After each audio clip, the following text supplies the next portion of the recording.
You don't understand. And so it's time that you begin to understand the world you live in, how the government really works. It doesn't work the way you think it does. Banks do not loan money. There's a law in America that says no bank can loan money, period. That's the law. Now, how many people go to get a loan from a bank know that the law in America says no banks can loan money? How many people know that?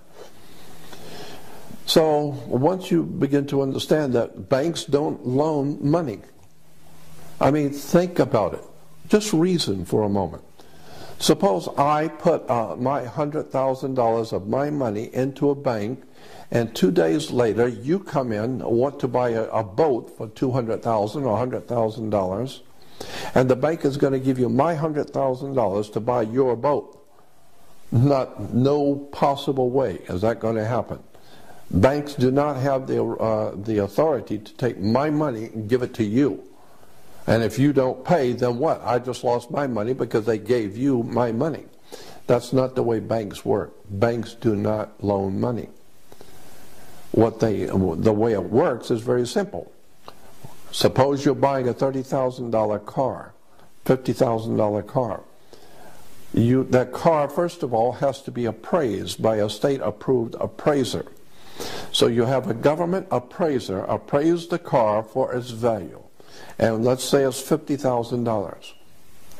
Therefore, the paperwork, that paperwork which represents that $50,000 car is referred to in commerce and business as commercial paper.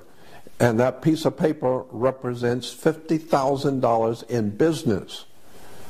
So what happens is if you decide you want to buy the car, the dealership sends the paper to the bank. So now the bank has a $50,000 worth of commercial paper. What the bank does is they open up a bank account in your name without you knowing it. All banks do this. They open up a bank account in your name. They sign your name on the bank account because you can't open a bank account without a signature. So they sign your name on a bank account and open up a bank account for you. But you don't know that. Then they take the $50,000 in commercial paper, which represents $50,000, and they put it into your account.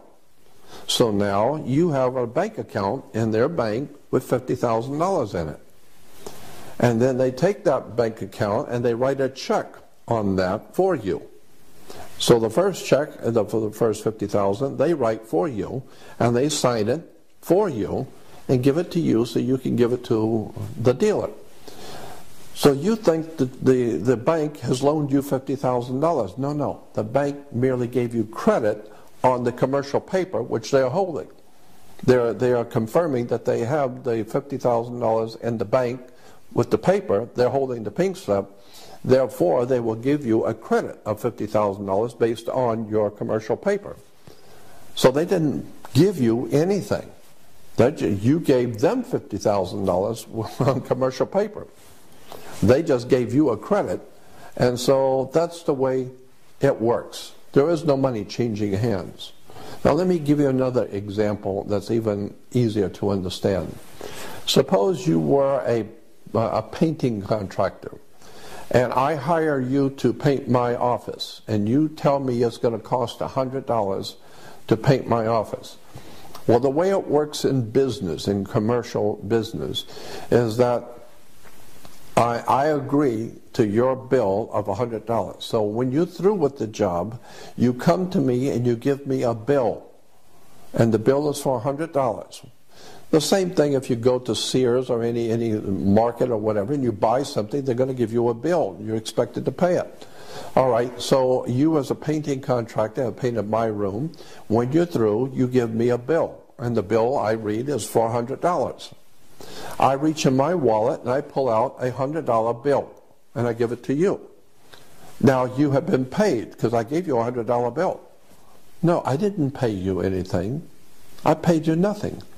You gave me a bill for $100.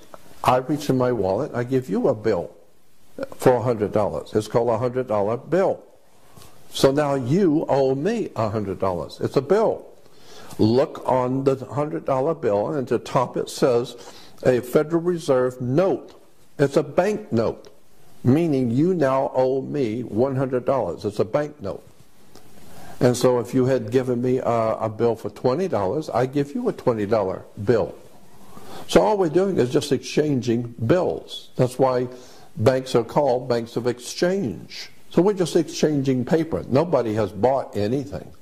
And because of that, the law basically says in America, you cannot pay a bill.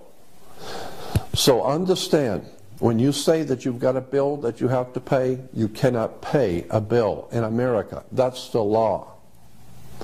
But you can discharge a debt. That's different. Discharging a debt is different from paying a bill. Since you didn't pay for anything, since you're using the Federal Reserve note and you're buying something, you did not pay for the bill. You didn't pay the bill. So therefore, whatever it is you're buying, you don't own.